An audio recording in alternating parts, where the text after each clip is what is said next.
Welcome to the show. I'm chatting with Toby Burns, who is the CEO of the Silent Disco Company. And Toby, tell me about the journey of the brand. I think the company's about, I think almost a dozen years old. And what it has been like on the journey from like probably general awareness of what silent disco is. And I think most people know, but I know we've chatted before and sometimes you encounter people who don't, but it's like you got headphones on, you're hearing music, you're dancing away, it's coordinated with other people, but it's just on your headphones. And how that changes over time from, really just awareness of what it is to suddenly it's become popular. There's competitors, more differentiation. So what has been like the journey of your brand? So when we first started, I was actually in a very specific market, which was Arab and Jewish events. Very high end, very expensive, and I really brought silent Events meaning these are typically weddings. Are they birthday weddings, parties? Are they okay? exactly, weddings, bar mitzvahs, bat mitzvahs for our Jewish clientele. Um, and often birthdays of a 2-year-old birthday or a 5-year-old party where they're spending £100,000 on a party, Okay. so really quite outrageous events. Extravagant Absolutely. events. Okay. And we really brought silent disco into that with weddings, because the kids get bored. When everyone's eating for an hour and a half at a wedding, the kids are bored. They eat in 5 minutes, then they're running around causing havoc in the venue. So when we first brought silent disco, it was for that purpose, that we could entertain guests that had finished eating while others ate in the room, so they could eat in peace and quiet, have a conversation, and we can do a silent disco on the dance floor. And to what extent this was like, I mean, this was like what, 11, 12 years ago. Was silent Exactly. disco a thing at that point? Was it like what had it, where had it been used? What had been used for up to that point? So I saw it in the US at the time. I was at a festival and I saw silent disco being used, but they were very sort of basic headphones, quite plasticky, Chinese, and again my market was premium. So I was standing there and I had sort of this light bulb moment. I need to develop this. It wasn't in the UK, not with that same quality. And then we went out to China. I got lots of samples. I came from a sound engineering background that I studied. I also used You to were a DJ before. You were DJ, around music. Okay, but sure. I had a very keen, like, sound technology was really important. So we basically developed a premium headphone that one we can charge a premium price for, that we could use at these premium, extravagant events. And that's where it started. And what we did, we took bookings before we even had the equipment. We were having them made in the Far East, importing them in. And kind of the true entrepreneurial bootstrap fashion is like, we need to get these bookings to get some money to pay for the headphones to be able to service the booking. Yeah, Is look, that I was very lucky. I was a children's entertainer and DJ, and earning fantastic money for the age I was. I was doing about 10 events a week, whether that's children's entertaining or DJing those more extravagant events. So I knew the investment, I saved up, and I bought them. But still, I was like, this has to work. I had all these events booked in. I said, this is what we're doing, to the ones that we could do after the import date. And I basically filled up the diary. And within 3 months of the equipment being here and being used, it was the snowball effect, where at one party you got another three. At And so those, there's other attendees who are going to throw their own party. Oh, I was at this wedding or this bar mitzvah, and that was great. We should bring that over here and do it here. And so you're just going to get it's referrals word of from mouth. events. Yeah, Word of referral, mouth. Yeah. referral. So we started with 200 headphones, just 200 we ordered from the start. And within about 6 months, we were up to about 2,500 headphones. We just reordered. And I was just like, you've just got to invest in this, because we've proven the market in a very short space of time. There is a demand for it. And as we skip through, obviously, through the journey of adding to the stock, innovating the product, we now stand today at in excess of 25,000 headphones in stock, innovating. But those events that we started with are less than 2% of what we do now. So Meaning, what is the other 98% now? So the majority, the model that I love so much in terms of scale is the dry hire model. And that's all of our subsequent brands from Silent Disco are based on this model, that it can go in a box. We can ship it to the customer via a courier. It's super easy. They can set it up themselves. They can do it themselves. And then we ship it back by a courier. So it's basically a do-it-yourself package in a box that's very simple. So the 80% of what we do is all dry hire, and we're shipping out roughly, it can be 200 hires a week that we can ship out. They use the customer will use it over the weekend, and on the Monday we get it collected from the customer using a courier, whether that's DHL, FedEx, UPS, and then we ship it back to us, and then we turn it around and we go again week after week. So that's the majority of what we do. And then we do a lot of corporate events, and I think you're seeing this more and more at trade shows and exhibitions, that if there's different breakout rooms, if there's a seminar, and there's lots of sound in the room because it's an exhibition hall, the use of headphones is almost the solution industry standard now. So that's a very, very big part of what we do as well. But the majority... And how has that changed and impacted the brand from, more of like, I've got a solution for you. Hey, you've got a noisy trade show. Let's do something fun with headphones and Silent Disco, to lots of other players, local players, you're competing all over. How has that changed the nature of sort of your value proposition? Has there been price pressure to come down in price? Have you tried to do other things to try to keep the premium price? How has that affected the business? So on your last point, we keep the premium aspect. Look, there's lots of competition now, more than ever before. And I tell the team, we tell the team every week, if we're not innovating, we will evaporate. If you don't innovate, you'll evaporate. And that's a real ethos of the business. So just about 18 months ago, we developed a new headphone that was even more premium. It had better features. You got to innovate. But at the same time, we rarely price match, because otherwise you're getting into a price war, and all of a sudden the price will be driven down. I think a lot of our competitors, if I'm honest, follow our pricing and may just come just under. But I think many customers, if it's £10, £20 or $20 more, they're going to go with the recognized brand. We have the biggest following for the UK online, the most reviews online for our service, and I think we try and market in a way that our team is always available. And this is so important, that the amount of customers that call us and say, I've been calling this company for 3 days, no one's gone back to me. There's always someone here within our business hours. And then we have an out of hours technical support, no robots, no virtual receptionists abroad. They are real people that can help the customer. So if it's a technical issue at 2:00 in the morning, and I had that on New Year's Eve, I saw that call was answered by our team. And I think that's really important, that the level of support they're going to get throughout the whole process, in my opinion, is unmatched anywhere else. Well, and do you have growth prospects or goals to expand through Europe, to expand in the US? You're a logistics heavy business. You're shipping these around. I imagine you have a pretty large shipping bill that comes in from all of this. Yeah. What do you plan to take this, or is this the type of market that will be more fragmented and more country based, more local based, or could there be a global leader in silent? It's local based, I would say. I speak to 2 or 3 big players in the US. And I'm friends with them. We share ideas, what works over there, what works here, and I think that's really key.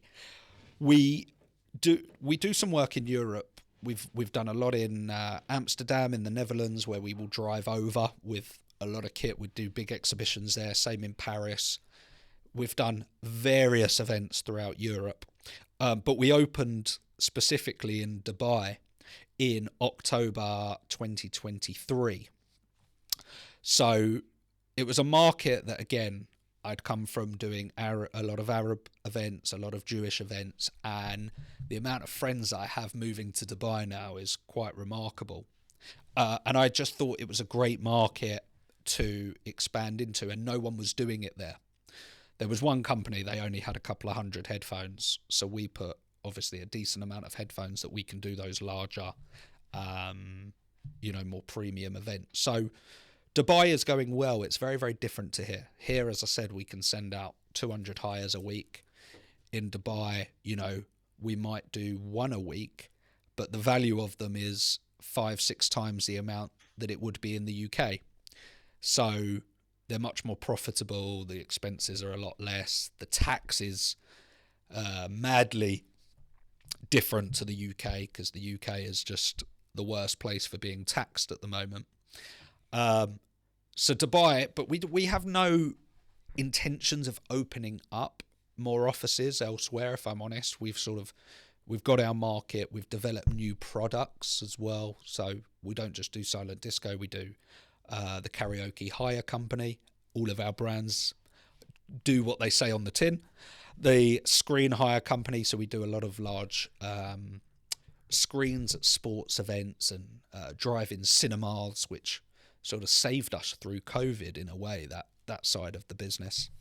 So we do a lot of different brands, but we want to be the UK's best well-known brand for silent disco and our subsequent brands. But also, if people are in the US, and as I said, I was speaking to a company just at the beginning of the week. We've got a call next week. He runs a silent disco, and he knows, he emailed me, and so we want to be the market leader. And I think by some of these entrepreneurs and silent disco company owners who are contacting me direct in the UK, they're coming to me to have a conversation and share ideas.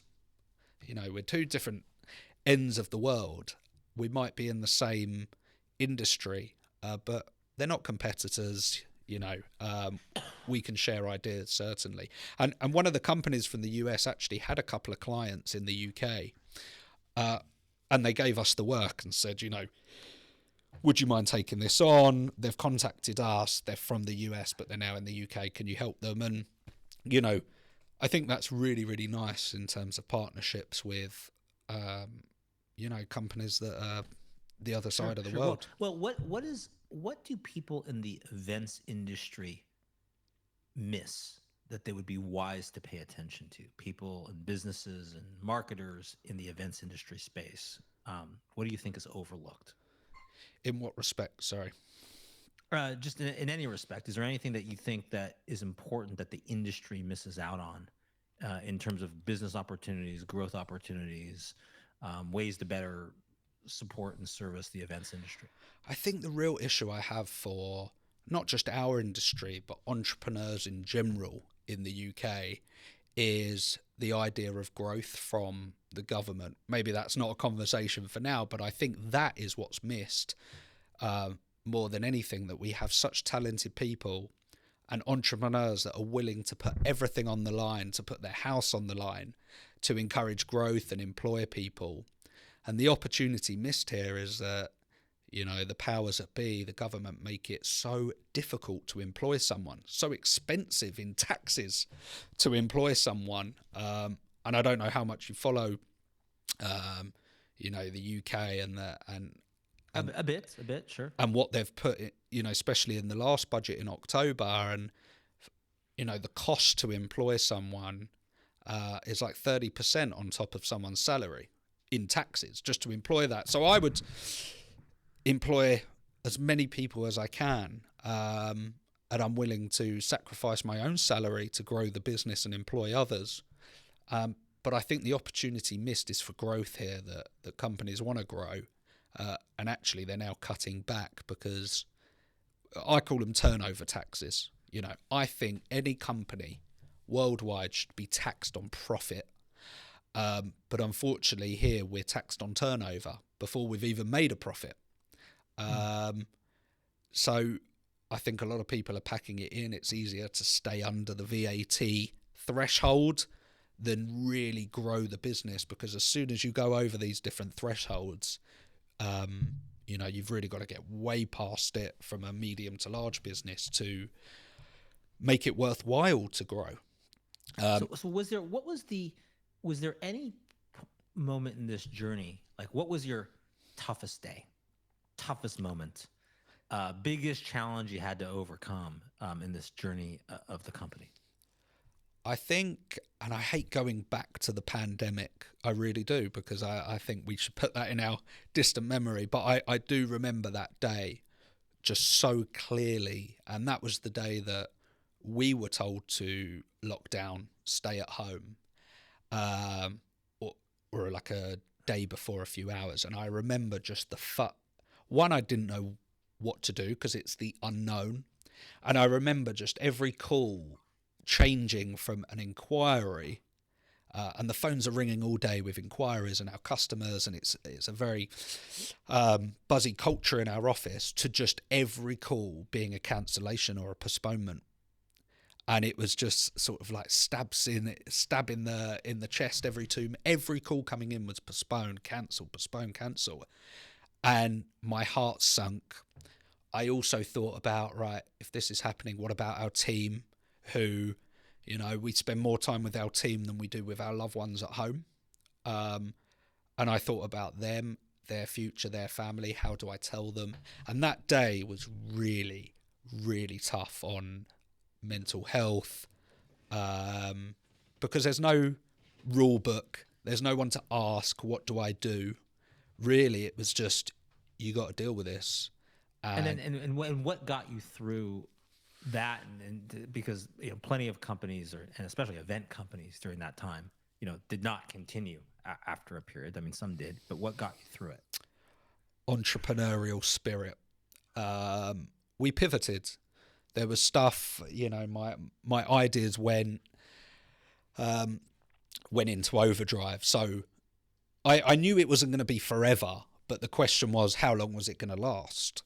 And that sort of light at the end of the tunnel was so important. So I knew that there was going to be a period of time where it was going to be quiet. But obviously we do a lot of drive-in cinemas, and I thought, right, that's the first thing that we're going to be able to do, because if we can't meet, we can do drive-in cinemas, and we were doing them already. So we did a lot of drive-in cinemas. I did about 3 or 4 different businesses in COVID. Some worked, some didn't work. Okay, so the main thing is like try to keep the lights on any way you can, sort of just come up with ways to stay afloat, and survive. Keeping the cash coming keeps the business going. Even now, keep the cash flowing, and that's how you can do things. Sales before operations, always.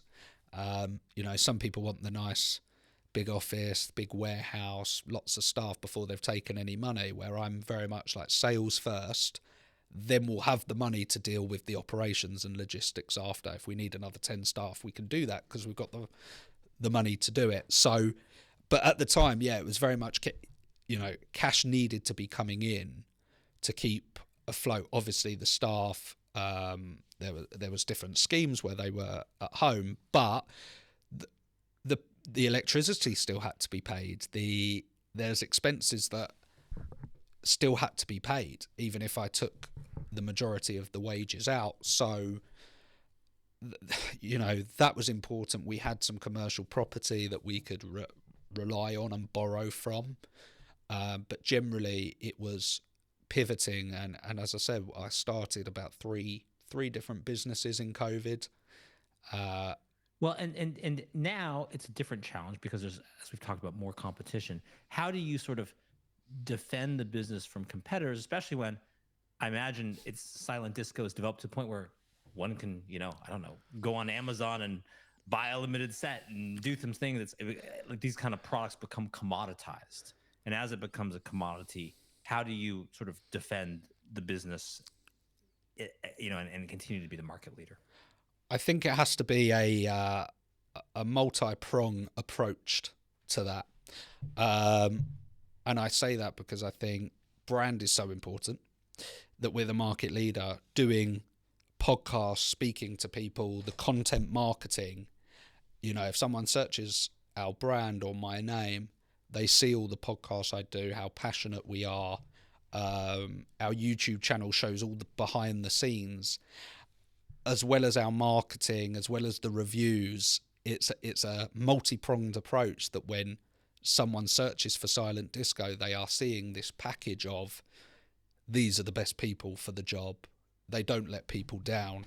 And that is the key to staying above competition. And what has been on this journey, maybe to wrap up, what has been the best advice you've received as an entrepreneur, as a business person, as a marketer? Does anything stand out? I think there's a couple of there's so many things as an entrepreneur, because I speak to entrepreneurs. That's probably the first thing as an entrepreneur or business owner, is speak to other entrepreneurs and business owners. See what they did wrong. Because if they go, you know, don't do it this way, it cost me this much, why make that mistake when they will tell you what mistake they made and how you can avoid it? So probably the number one is to speak to as many of our entrepreneurs or business owners as possible. They've been there, done it, got the metaphorical t-shirt, which will help you. And the other thing someone told me, which I didn't do for so many years, is to get a PA. Because I like doing things myself, but Get a personal assistant. Personal assistant. And I never did it. And then I got a PA, and it literally just gave me so much time back that I could invest back into the business than doing the mundane tasks. What were you spending your time on? Like, was this like booking travel kind of stuff, or running errands for, I don't know, ordering? I don't know if anyone orders paper clips anymore, but you get the idea. Like the ordering the paper clips, you were pressing the button, or what was as an entrepreneur early on, you are doing everything. You are driving every bus there is. You're jumping from bus to bus and driving them. Now, and again, another piece of advice another entrepreneur gave me is that you should be spending 80% of your time marketing the business and working on the business than operating it. So 80% working on the business, 20% operating day to day. And I think every business owner spends 80% of their time on operations. They're ordering the paper clips, they're booking in orders, they're on the phones doing sales, etc. They're doing everything.